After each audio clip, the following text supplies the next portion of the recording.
Good morning, good afternoon, or good evening, my fine friends. Welcome to the third episode of Season 10 of the Tom Petty Project podcast. I'm your host, Kevin Brown.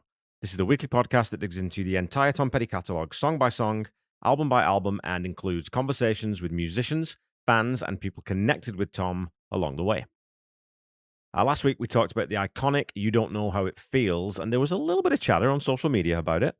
Over on Facebook, Jill Lucas commented, "This song always puts me in mind of the version in the concert at Colum Coliseum, Tuscaloosa, 10th of June, 1995, where he sings, 'I woke up in between a mattress and a limousine.' And also love to hear him talking about why he wrote the chorus about a joint rather than a beer in the Storytellers concert in 1999. He also goes into detail about the hilarious way the word joint was censored on the radio. This is my favorite Tom era. He looked so happy and he was clearly enjoying himself and having a laugh with the audience. Heartbreakers times 10 from me." And I'll admit, and maybe I'll lose my Pettyhead membership saying this, but I hadn't come across the Storytellers show before, so thanks to Jill for putting me onto that. My associate producer, Paul Roberts, said, "Great pod, Kev." Thanks, Paul. "As you said, this one is all about the groove and feel. Even if it isn't a hash song, it feels like it, and a distant cousin of the Midnight Toker. A throwback to the great spacious compositions of the 70s, say Freeze All Right Now. Proof that less can be more. Genius track, another 10. And that comparison to All Right Now is a really good one, actually, and I'd never thought of it. There's definitely a similarity in the sparseness of both tracks, and I love that song. My dad used to play lead guitar in a covers band, and that was one of the ones that they'd take the roof off with whenever they played it. My guest from episode 1 of this season, Mary Beth Donnelly, writes, "I love the podcast." Thank you, Mary Beth. One of my overall favorite songs. You made me think of the song differently.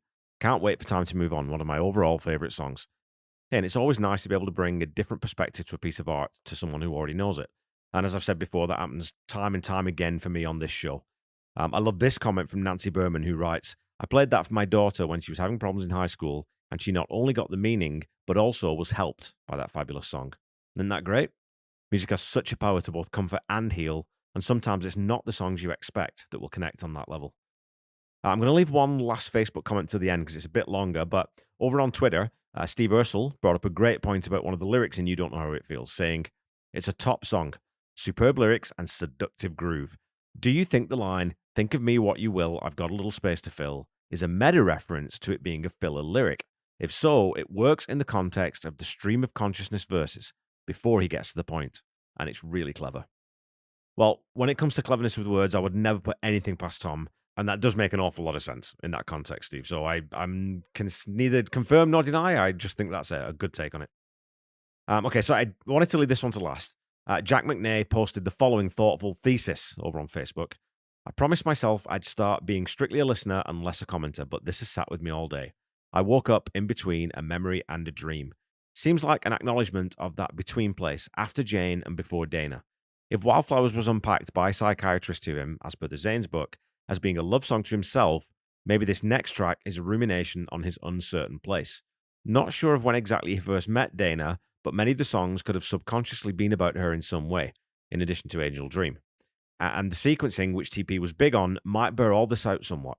You Wreck Me has that triumphant ring of true love found at long last. It's Good to Be King reads as a rumination on his present situation with hope for love. Only a Broken Heart is the resigned feeling at the end of the marriage. Honeybee, a tale of what feels like an illicit pleasure after so long, and it's easy to see how You Get Me High was also composed in these sessions. Don't Fade on Me and Hard on Me couldn't be more directly about the final decision to divorce if he tried. Cabin Down Below being an upbeat contemplation on that chicken shack life with a strong love undercurrent. To Find a Friend is those simple joys one finds after an abject failure. Perhaps a love letter to the Wildflowers album sessions, and A Higher Place being a commitment to moving forward in the face of such. House in the Woods continues the theme of Cabin with a more defeated tinge to it, but no less committed to love as a cure. Crawling Back to You serves as that wake-up call at the bottom of one's existence, and Wake Up Time, continuing the theme of Higher Place, is the final resolution to move always forward, never straight. As close as he got to a full-on concept album in the spiritual vein of Days of Future Past by the Moody Blues, near flawless sequencing, though I might wish Confusion Wheel had been picked in place of Don't Fade on Me. Biased, as that's a top 5 favourite of mine. Wildflowers may also double as a kismet answer to the excesses of the grunge era. In between Wildflowers' spiritual forebearer Days of Future Past in 1967 and this album in 1994, what happened? Kurt Cobain happened. the one-man avatar of where that era crashed up against reality. But then I was always more a Jam, Trees, and Foos guy than Nirvana, so grain of salt to be taken here. End of thought stream. Well, Jack, as John Scott always said, promote, promote, promote. If you're a Foos guy, then you might enjoy the Ultimate Catalogue Clash podcast that I host with my good pal Corey Morissette. We're currently breaking down the first 20 years of the Foo Fighters side by album side. But to get back to your post, first of all, please do comment. As I've said before, I love hearing other people's interpretation of Tom's work, and especially Wildflowers. I think that rather than responding point by point here, the most sensible thing to do would be to have you on the show, and we can chat about it more fully. So I'll slide into your DMs, as I believe the parlance goes these days, and we can maybe see if we can find a time to talk this season. Well, that's all our social media wrapped up, so let's get to today's song and discuss the beautiful, raw redemption song that is Time to Move On.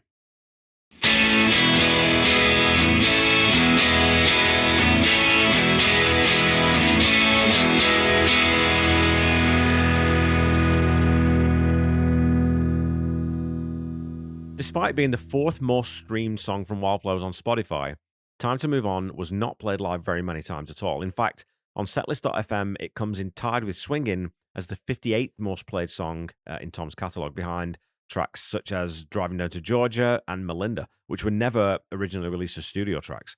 But Time to Move On has cult status among Petty fans as being another phrase that's used as a show of support for someone who has some sort of pivotal event happening in their life and is at a crossroads of one kind or another. Another stripped-back arrangement sees just Tom on electric guitar and vocals, Mike Campbell on bass and slide guitar, Steve Ferrone on drums, and I suspect a little bit of percussion, and Ben Montench on piano. Michael Kamen provides the very delicate orchestration, of course, and the effect we get is a song that feels light and breezy, yet has incredible weight to its lyrical content. Legendary rock journalist and co-founder of Cream magazine, Jan Uhelski, remarks in the liner notes for Wildflowers and all the rest that this song has a Pacific feel. And as soon as it begins, the sense is of warm summer evenings at dusk. This is a property the song shares with a handful of other Petty compositions, but there's a very specific feel to this one that sets it apart. And to me, it's the word warm that always springs to mind as soon as this song begins. We have the kick drum and bass guitar providing that light, shuffling rhythm with Tom's very gently played guitar part and Michael Kamen's orchestration sitting over top of it all. I love what engineer Jim Scott says about the way Tom is playing the guitar part too, commenting, "It's not a pick, it's not a strum, it's just some sort of rolling blur of music that's Tom." He goes on to say, "It's a really loud but almost invisible guitar sound, and I've never really understood how we got it." And with that idea in mind, when you listen to the intro to this song, you know the guitar's there and you really can hear it clear as day, but it's not what you're listening to. It's an accent. What drives this intro is Mike Campbell's beautifully restrained slide guitar fed through his wah-wah pedal, cutting over that low rumble of bass guitar and bass drum, and then the orchestra. The rhythm guitar sneaks in by the back door. And I know that part is strummed, but you can hear what Jim Scott means about the way Tom's playing it. It feels sloppy in the best way. Tom's not striking every chord he hits identically or perfectly. There's a deliberate shifting in the velocity of each strike so that the part provides a restlessness which matches the lyrical content of the song. Adding to this is the fact that the song starts on the fourth chord rather than the root, so it's always coming back to the root rather than resting on it. There's also a super cool little bit of old school Petty trickery with the count in this one. If you were counting in 4/4, the main progression would be 4 bars repeated twice, then you'd get that old school hang for an extra 2 bars, or so you think. If it's in 4/4, it's actually an extra bar of 4 and then a bar of 2 before the first verse kicks in. But the song's actually in 2/4, so essentially it's a two-step. And it's a 19-bar passage. 8 bars, then 3. Again, that dislocates the song to give you that slightly uneasy feeling, even though you might not know why. It's a very clever trick, and I've actually never sat and figured it out before today, that it's the count that provides that little off-time lead into that first verse.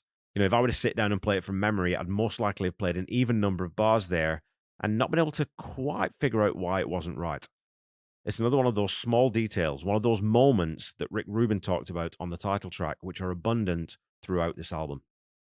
When the first verse eventually kicks in, we have that two-step kick snare part from Steve Ferrone that has just that glorious little bit of swing through the basic pattern. You can hear him filling extra grace notes on the snare to get that slight shuffle to it. And it's a supremely impressive piece of technical drumming that sounds so simple yet takes a deft hand to pull off properly. We'll end up talking about Dave Grohl later in this season of the podcast, and as big a fan as I am of Dave, I simply don't think he would have been able to come up with a part like this. Honeybee? Hell yeah. Time to move on? I'm less sure. But Steve Ferroni puts this pulsing, relentless two-step to fantastic effect. The lyrical thesis is also established immediately as the song begins with the chorus. It's time to move on, time to get going. What lies ahead, I have no way of knowing. But under my feet, baby, grass is growing. It's time to move on, time to get going. Tom's eldest daughter, Adria, 20 when Wildflowers came out, famously once said that upon hearing the album, she instantly knew that her parents' marriage was over. A lot of people point to the lyrics of To Find a Friend as the clearest example of this, but for me, it's time to move on that is the flag planted most firmly in Tom's emotional soil. Again, it's a reflective piece of writing. It's all internal monologue. By starting with the chorus rather than the verse, Tom establishes the premise of the song in black and white right from the get-go. Yet while he's very clearly writing from a position of knowing that his marriage is over, though he would remain with Jane for 2 more years after the release of the album, in this light, this chorus becomes a catharsis after the confusion and sense of being lost portrayed in the verses. The main motif is that ever-alternating G to D chord, with the B minor to A thrown in at the end of the 8-bar phrase.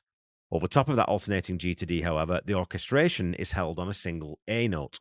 This makes the G a suspended chord and then holds the 5th note of the root D chord on the change.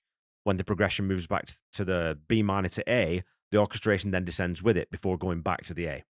This means that through the intro and first chorus, that line never resolves down to the root D.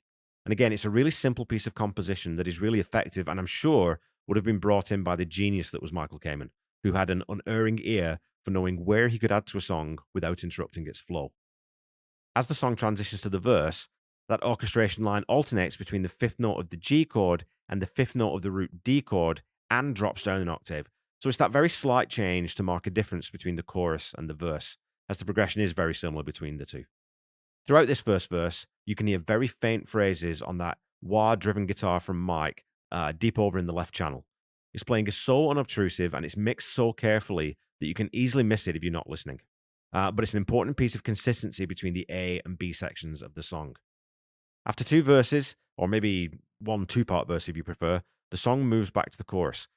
An interesting point to note is the harmony vocal part that is used here in the chorus. In the Wildflowers box set liner notes, producer Rick Rubin says, Tom wrote this while singing through a little machine that created an artificial vocal harmony.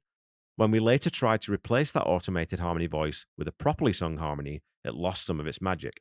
So the final version has the demo automated harmony. And the cool thing about this is that the lead vocal has clearly been redone, leaving only that harmony from the demo. You have to assume that this is what Rubin meant by its magic. The other thing I find fascinating about how the chorus is structured is how the words land on the chords. It's time to move on, time to get going, what lies ahead, all drift over the alternating G and D pattern.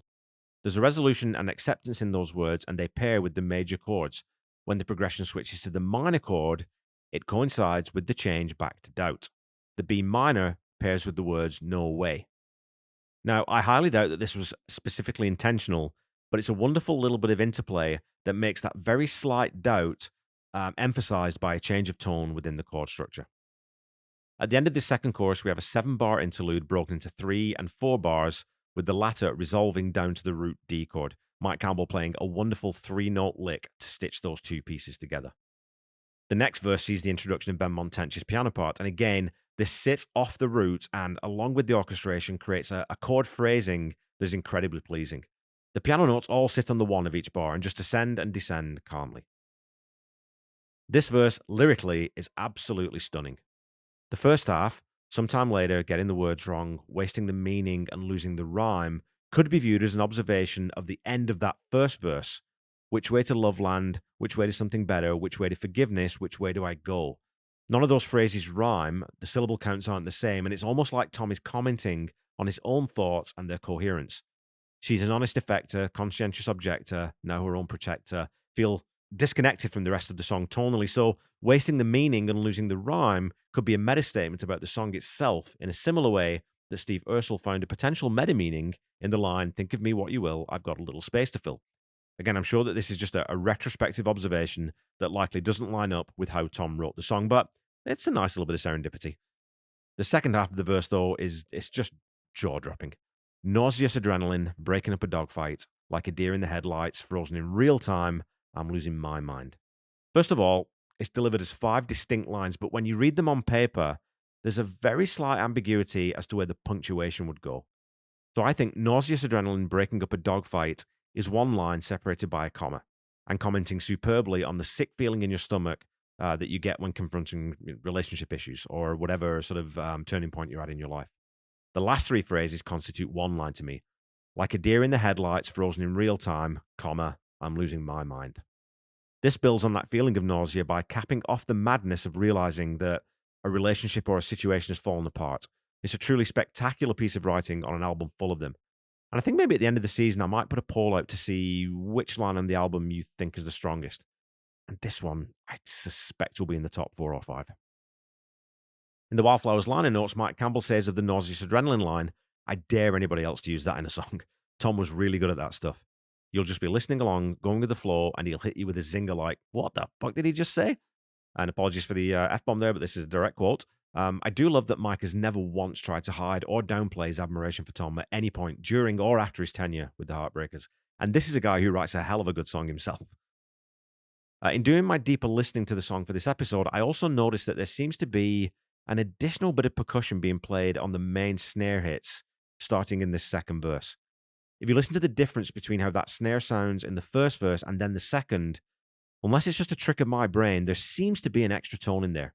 So unless it's just how it was mixed, it sounds like a conga or something like that mixed super low, so as to just be sort of a shadow of an addition.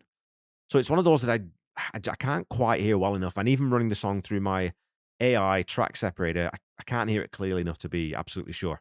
But you know what? If I ever get to chat to any of the engineers on the record or the people who played on it, maybe I'll ask them. After the second chorus, we get another masterclass solo from Mike Campbell. No pyrotechnics, no complex motifs, just the most melodic, drawled slide part when run through that wah pedal has a real element of grease and grime to it that cuts through the slick beauty of the rest of the arrangement. The solo is kept panned hard left. Again, if you're listening on the headphones or earbuds, just take your left side off or remove your left bud, and you won't hear a note of what Mike's playing. Ordinarily, a solo would be mixed in the same general space as the lead vocal, i.e. typically through the middle. But the panning here makes that part stand out even more. Now, I don't know if Mike Campbell is the best rock and roll guitarist of all time, though I could make any number of arguments that he's in that conversation. One thing, though, that I think he's virtually peerless at feeling out guitar solos, either by construction or by intuition. In that way, he's the same as one of my other favorite guitarists, Brian May, and also a guy actually named Eric Stewart, who was the lead guitarist for 10cc. It's that ability to play any type of solo. Bluesy, slide, hard rock, frenetic, single notes, harmonized multipart, anything you like, as long as it fits the song. Mike Campbell does it again and again and again. This solo doesn't hog the spotlight, but it really elevates the song without the need for a bridge section or a change up in tempo, time, or key.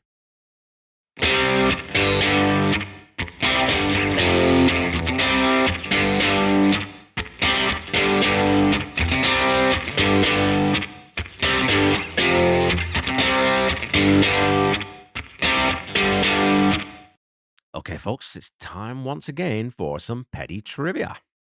Your question from last week was this. Which is the shortest track of the 15 on Wildflowers? Is it A, Wildflowers, B, Cabin Down Below, C, Wake Up Time, or D, Honeybee? And this one might have been one of the easier trivia questions I've thrown at you, but hey, maybe it isn't, because when you actually think about these tracks in your head, it can be easy to remember that one of them is actually longer than it is, or your brain plays tricks on you. So, in reverse order of length, Wake Up Time clocks in at 5:19. Next is the fantastic rocker Honeybee, which runs to 4:48. Next up is the title track from the album, which comes in at 11 seconds past 3 minutes, meaning that the shortest song on Wildflowers is Cabin Down Below, which runs to a tight 2 minutes and 51 seconds only. When I wrote that question out, I actually thought that the title track was the shortest. So it surprised me a little to find out that it was this track that came in as the shortest. And when we get to that song in the running order, I'm going to be talking to my very good friend and podcast co-host, Corey Morissette, and you better believe the word stank is going to come up. Okay, well, that's the shortest song taken care of. So your question for this week goes to the other end of the brevity spectrum. Which is the longest song on the Wildflowers album? Is it A, Wake Up Time, B, It's Good to Be King, C, Crawling Back to You, or D, House in the Woods?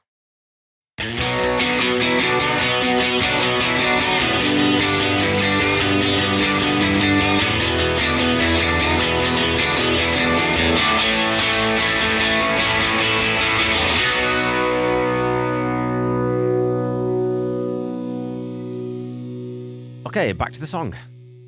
This one begins to wind down in the same way it starts, with the chorus. And listen out for the way Tom phrases the word on in this last stanza. His voice almost cracks with emotion as he bends the note up at the end. The final change down to the roots is so satisfying in the song, with first Benmont and then the orchestra adding in very slight licks to close out the track. Very, very cool ending to this one. In the liner notes for Wildflowers and All the Rest, Jan Uhelski writes, "Pensive and wistful, Time to Move On is more country ballad than rock song. The breaking waves of piano, guitars, and elegant strings give it a Pacific feel, and the carefully wrought sonics and lush orchestration give the song a more upbeat mood than the lyrics indicate." And I think that the country element of the song that she's talking about there is that gently driving two-step beat from Steve Ferroni. Outside that, Time to Move On sits in that unusual space that some songs do, where it defies genre classification. It's timelessly compelling and rivetingly open and honest. If Wildflowers set up the idea of a man seeking freedom and You Don't Know How It Feels gives us the context for why that freedom is so yearned after, Time to Move On is the exclamation point that underlines that this isn't idle daydreaming, but a reality that the songwriter is moving purposefully towards. For today's episode, I chatted to the marvelous Janet Lavelle, who was a guest on season 4 all the way back in August of 2022. Since she was on the show the first time, Janet has been down to Gainesville for the last 2 Tom Petty weekends, and I hadn't confirmed that I was going yet when we spoke, but we chatted a little bit about the weekends, as well as digging into Wildflowers, and of course, Time to Move On.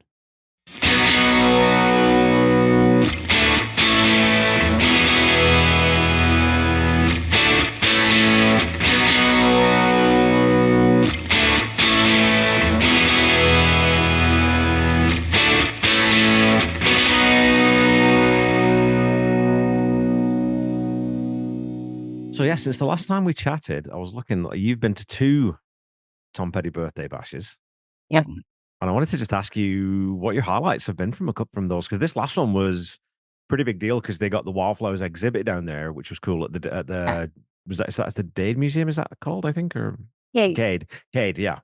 How was that? it was beautiful and awesome, and a lot of Tom's artifacts from Wildflowers era. We Yeah, even got to walk on carpet that they use for some of their stage shows, yeah, and I got a lot of images, and yeah, it was really incredible. I got to go to the VIP event before Tom Petty weekend kicked off, and it was really nice. There was a show. We had Jake Thistle, we had Jess Slay, yeah. and I'm trying to remember his name, and he was so nice too. There was another gentleman there singing. I can't remember his name either now that you've said that, and I know who you mean, yeah. So nice. I have his picture too. And I think that was his first time at the birthday bash, wasn't it? Yeah, I'd never Yeah, seen him before, but really nice guy, and he played at the weekend also. yeah, But it was really nice. It was kind of surreal walking in there and seeing all those items, yeah, and standing right up next to the shirt, the jacket, the Elvis pin. yeah, It was just so nice there, and they made us pins also. So they gave us a "Somewhere You Feel Free" pin, and a pin that you got to fill in the last line, "Somewhere you feel," and I Oh, filled in with "love." that's awesome. That is so cool. What a great thing to give back to fans here.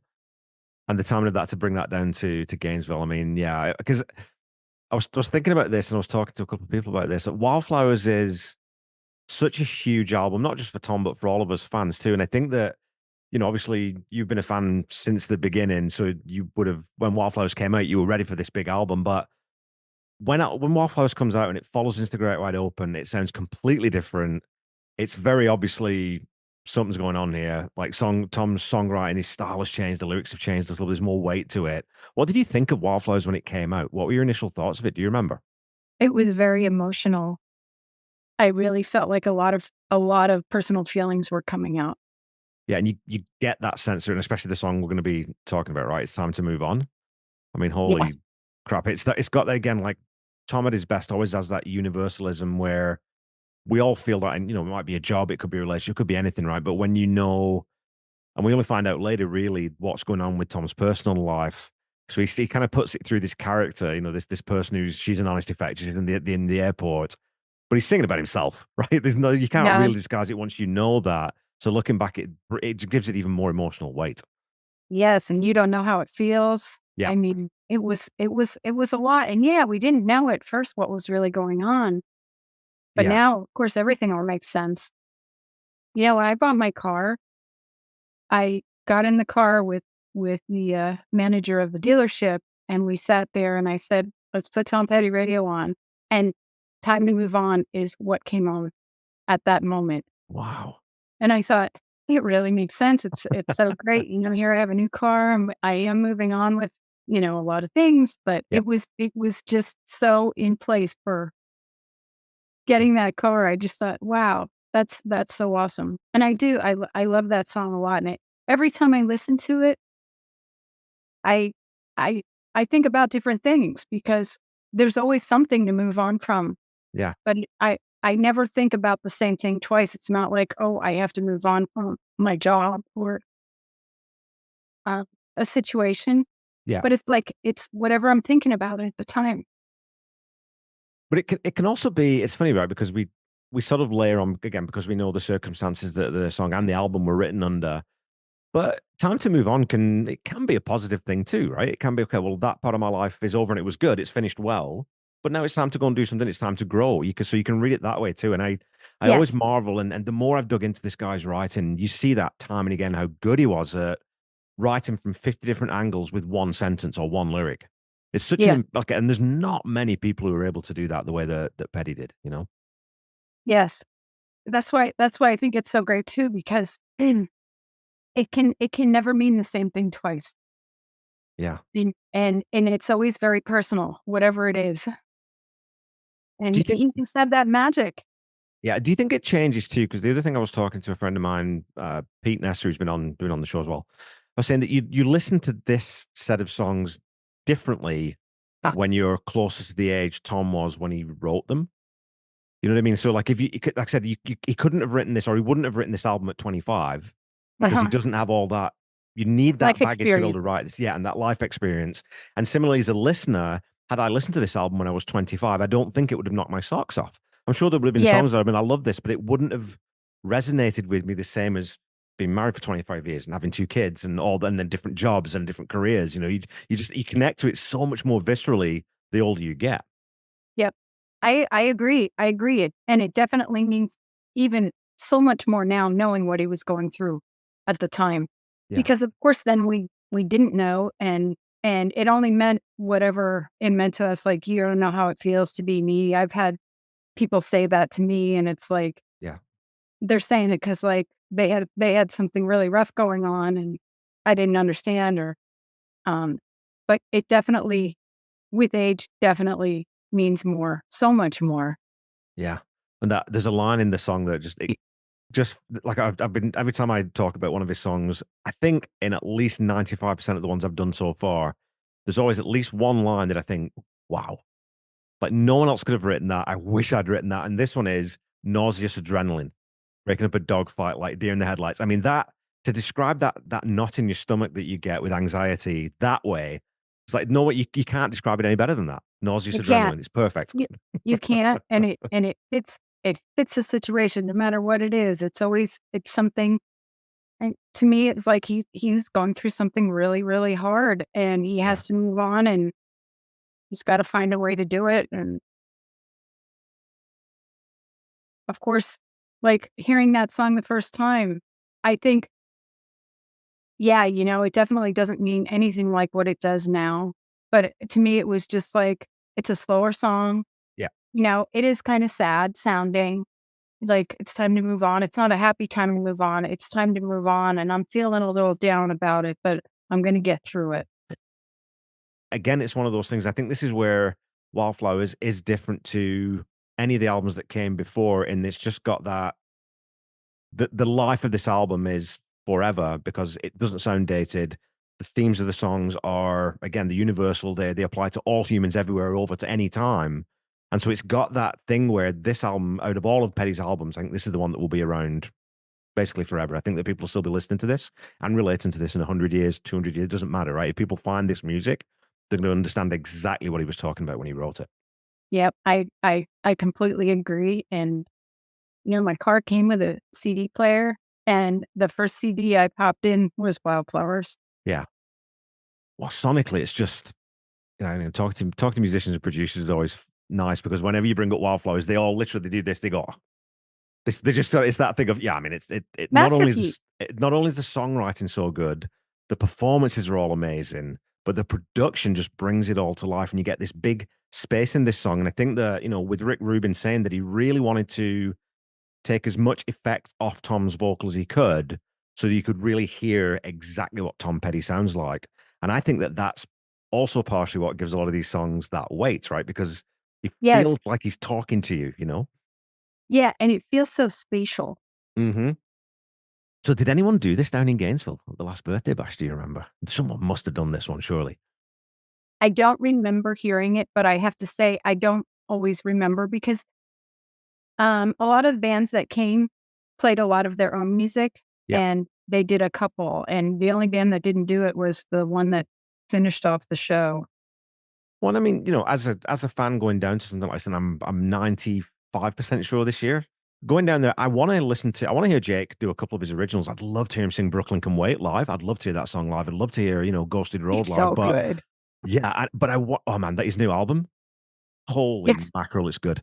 But I want to hear two or three original songs because that's as a music fan, that's what. But of course, it's the Tom Petty birthday weekend, so I think that because I didn't know that that hadn't filtered through. I don't think because there was a post on the Tom Petty Nation that Yeah. the organizers have put on there, but it says specifically, Yes. you'll be expected to play about 50% of Tom's songs, and then there was a bit of a narrative. I was like, oh, yeah, there's It seems some, like they had to spell it out this time yeah, so that people understand. And I think that I don't think that they're looking for tribute bands.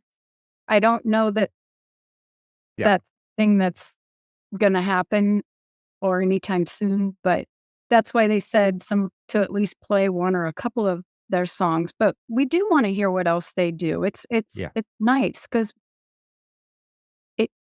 it needs to be broken up a little bit, because then it would be like, "Oh, did you hear how this band did Time to Move On? They were good, but that one, oh, no." yeah. They don't want that kind of attention. No, for sure. And I mean, I can sort of see both sides of it from the musician's perspective, too, because you want to play on songs. And sometimes, if you think about it, you're in Tom Petty's backyard, you're in front of his hometown crowd. There's all these fans that come from all over the country and all over the world to come and see this event. So you're almost like, oh, I don't want to play, I don't want to play Wildflowers or Crawling Back to You and get it wrong. So maybe I'll just stick into my safe zone. So maybe that plays into it in a couple of places, right? Yeah, yeah. I was trying to figure out, I was talking to Jeff Slate about this, and we were talking about, we can't think of really another artist where you get this birthday bash happening every year. And it's only been, it's not been that long now, but it's a consistent thing now. And it's in the artist's hometown. It's a festival or sort of, a festival that's dedicated to that one artist for a whole weekend. Springsteen doesn't have that in New Jersey. Dylan doesn't have that. There are lots of different people who put Dylan birthday bash on, and Jeff does one up in New York. There's lots of places with it, but there isn't anything that's quite the same as the Tom Petty weekend. And I don't know, like, do you have a sense on why is it different? Why is this community different, do you think? It really is like a small hometown, even though Gainesville's fairly large. That that area it kind of has a small town feel to it. And I grew up in a 1 square mile town. I understand that.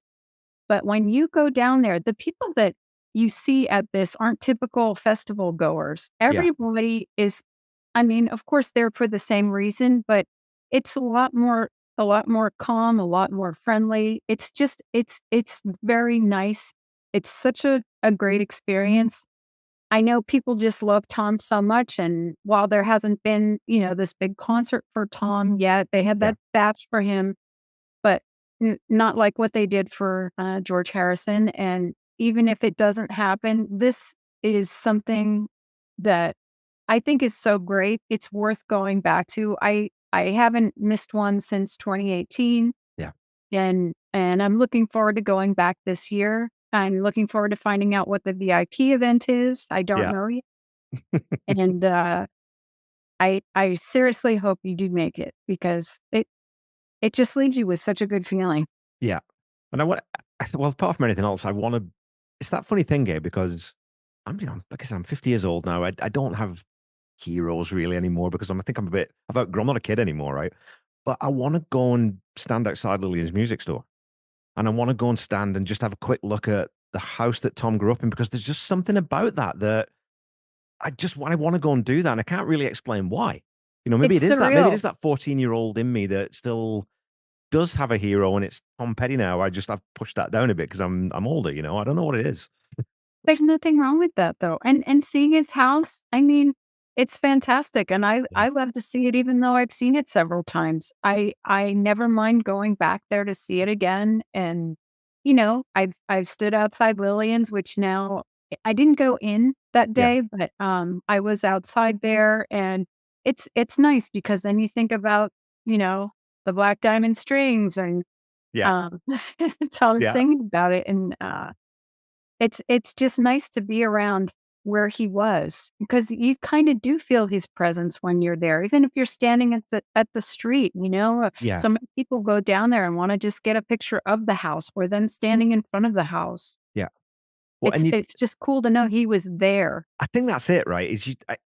It exposes. It's like when you go to Liverpool and you see, you walk past the house that McCartney grew up in, and you see McCartney now on stage as this massive superstar, but you saw this little terraced house that he lived in that is you blink and you miss it kind of thing.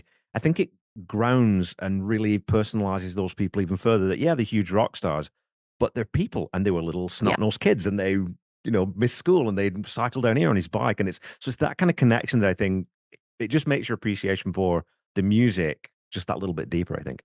Yes, and Tom Petty Park too, which is Yeah, very close to his house. It's so nice to be there because it's even more laid back than the festival, and the festival is very laid back.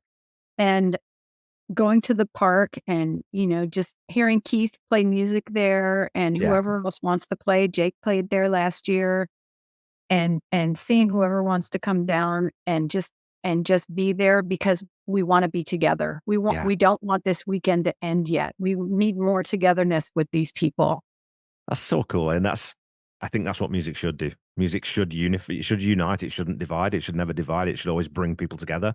And what a beautiful way to do that from this. Again, I'm sure there are lots of bands. There are lots of bands that bring together. There's lots of just pop bands like K-pop and that kind of stuff that bring it together. But this is our music, and Tom's ours. Like he's our guy, right? So to get the whole weekend of it, Yes. yeah. And then like you said, you don't want it to end, but eventually it's time to move on. You got to go back home, right?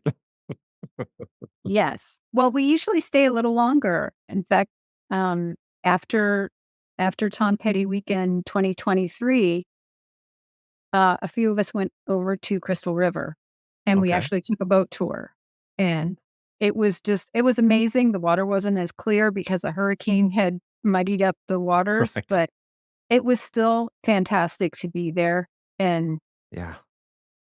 just to see what he was singing about it. And it's beautiful, it's serene. We did a sunset boat tour and it was great. And I actually had the opportunity to ride down to Boca Raton with the store manager, Erin, the Tom No Petty. way.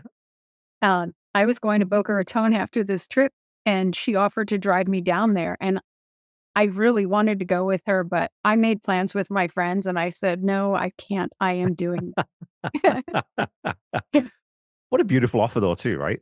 I mean, yes. that's that other thing, that community thing, and that's why I want to go. So, I mean, I'm sure that you go for the music, but because you've gone there every year, now you're also going because you probably met people who are going. It's like, hey, how's it going? Just even It's if it's just it's like a so great to see those people that yeah, you only see once a year. I yeah, really, really, really look forward to seeing the people just as much as I do to hear the music that's being played there. yeah, And it really says something about Tom Petty fans because I don't feel that way about any other fan group. Yeah. I, I'm the same. Like, I mean, Petty wasn't my first love, right? I mean, Queen and the I Beatles, know who it right? Those is. are the bands, right? So, but I never had that same. I mean, I've got a little bit of a connection to that sort of community now. And if anyone from my Queen podcast listen to this, I'm not demeaning that at all. But there is just something a wee bit different about this. And I think I've been trying to put my finger on it. And I think part of it is that, you know, if I'm looking at Queen, Freddie Mercury was just larger than life. He was the ultimate sort of performer and rock frontman. But I would have been sort of not scared, but I wouldn't have. I don't think I could have sat down and talked to him because I don't know where that connection would be. But with Tom Petty, I could. You could just everyone, or he made us feel like you could just sit down and talk to him, right? You could just sit and talk about really anything about music or books or geography, history, anything, right? You could just sit and talk to the man. Whereas that I connection, I don't have that with anyone else, even bands that I grew up with. Yep. I feel like you can seriously live in any one of his songs, and because they're so relatable,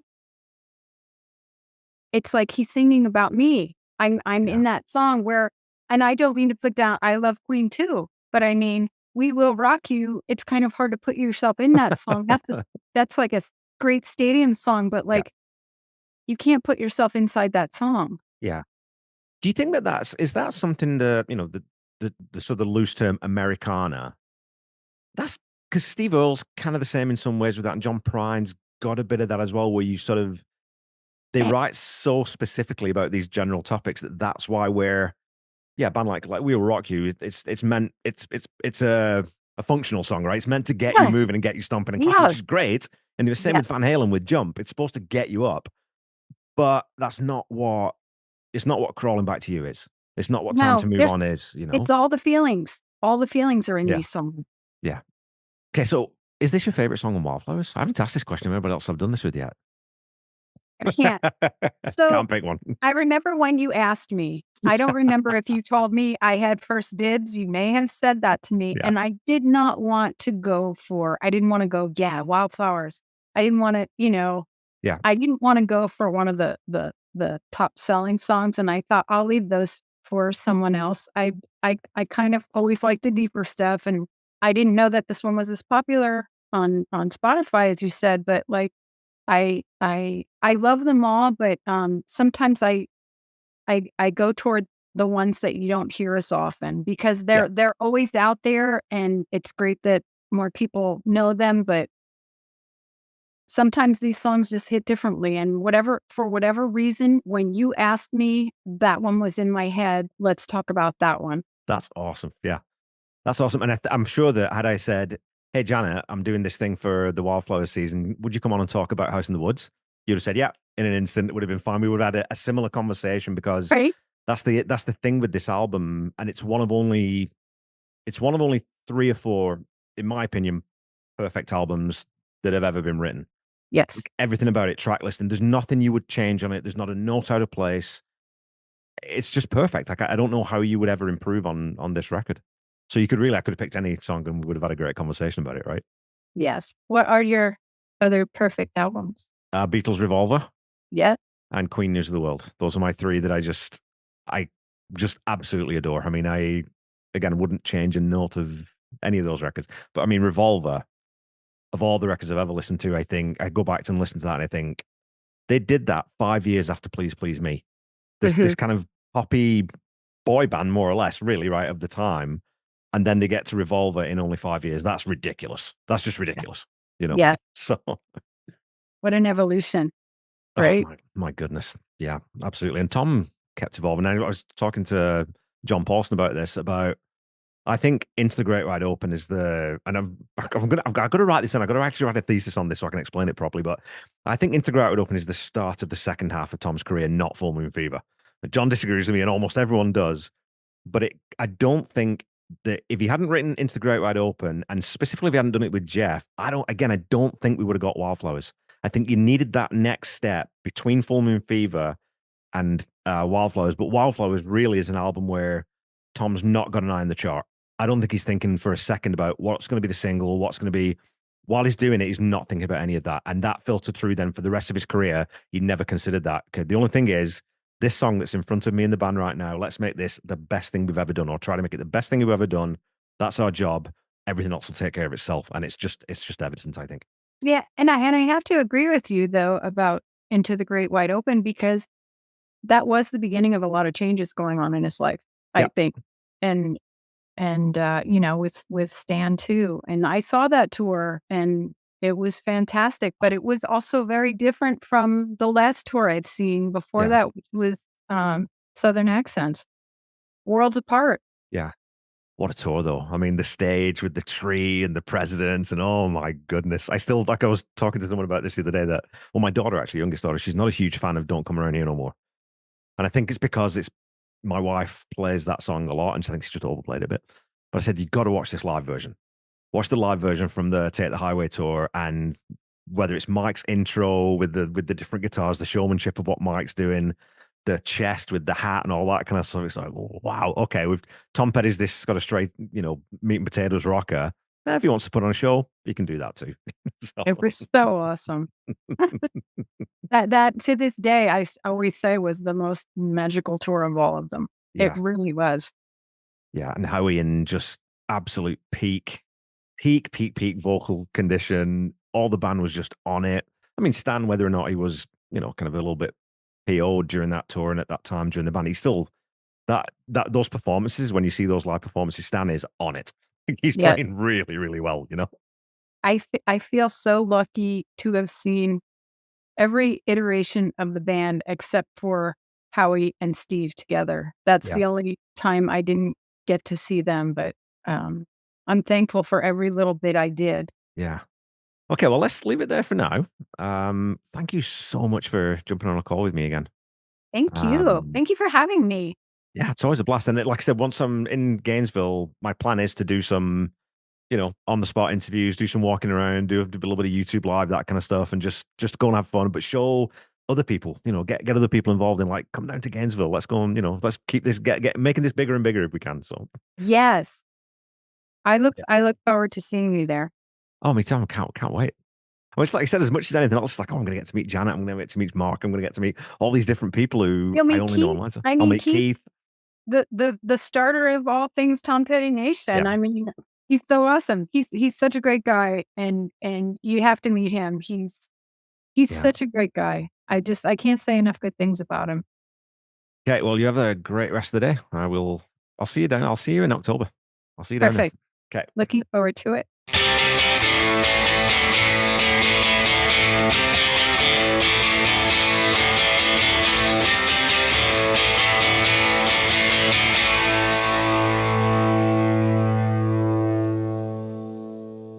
Okay, Pettyheads, that's it for this week. In Conversations with Tom Petty, author Paul Zolo asks about Time to Move On, and Tom responds, Dana and I heard that on the radio a few days ago, driving home from Santa Monica. I'd forgotten the lines, and there's a really funny line in it, nauseous adrenaline like breaking up a dogfight. I was really pleased with that. To get those lines into a song that's pretty was really hard, but it worked out really nice. And I'd love to know if the conversation about this song went into any more depth than this. Maybe one day we'll get to hear Paul's recordings of his conversations with Tom. Wouldn't that be a treat? On certain days, I think Time to Move On is the best song on Wildflowers. On other days, other songs take that honor. Depends what mood I'm in usually. It's a song that resonates with so many people because it gives us that glimpse into someone finding freedom, if not exactly peace. Not yet, at least. I don't think it will come as any surprise to anyone that we're starting this season with 3 consecutive 10 out of 10 songs, but I couldn't possibly rate this any lower. Emotionally, sonically, lyrically, this is just perfect. The Tom Petty Project is a proud member of the Deep Dive Podcast Network. Go check it out on Twitter at DeepDivePodNet. I'm sure you'll find something there you like. There's tons of great podcasts there.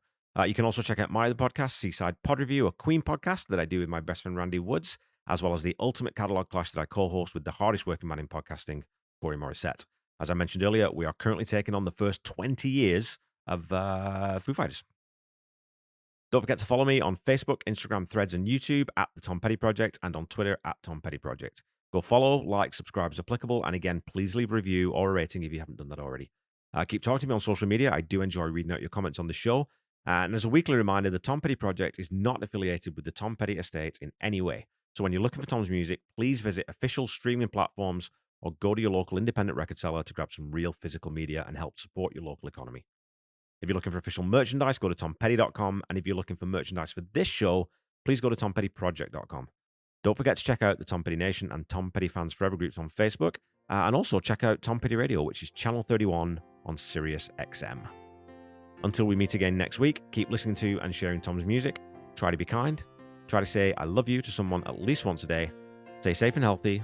And I'll be back with you next week to talk about the scintillating, riff-driven 4th track from Wildflowers, You Wreck Me. Bye-bye.